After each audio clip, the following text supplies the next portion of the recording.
Yaa Waaqa uumamaa gurraacha garaa garbaa tokkicha maqaa dhibbaa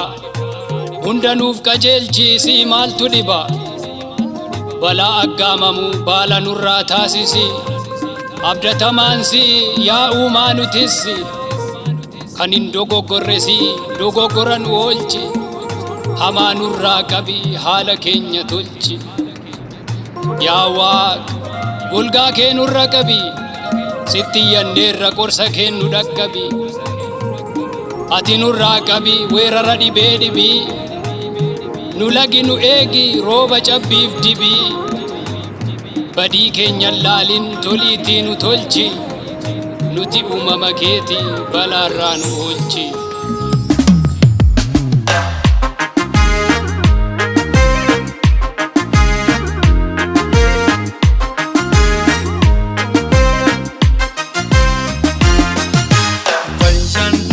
Nagenni fayya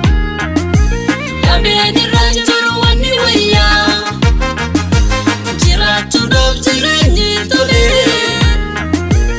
Inta ubar fayya male Fayyam faya Inta ubar fayya male Fayyam faya Fayyam faya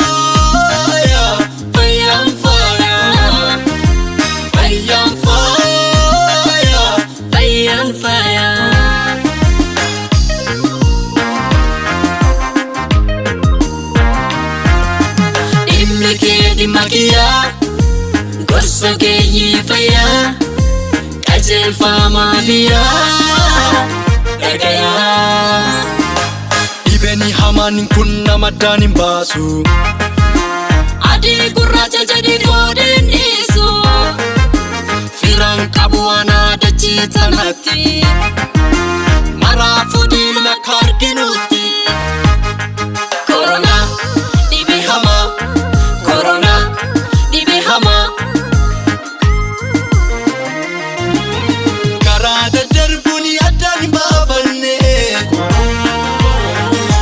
haa eenyu nuti ofirraa jabaanne ergoon keenya rabbiitti hirkannaa abdii isaatiin ni injifanna Dhibeen kun balaafamaadha namarraa namatti darba akkasumarra hin dadhabu Rabbi jabaa dhibeen kun balaafamaadha namarraa namatti darba akkasumarra hin dadhabu Rabbi jabaa harka waliin fuudhina bakka tuutaan dhaqina falli jiru kana harka dhiqachuu walirraa fagaachuu mana ofii boqachuu ofaa baraarru walaa baraarru koronaarraa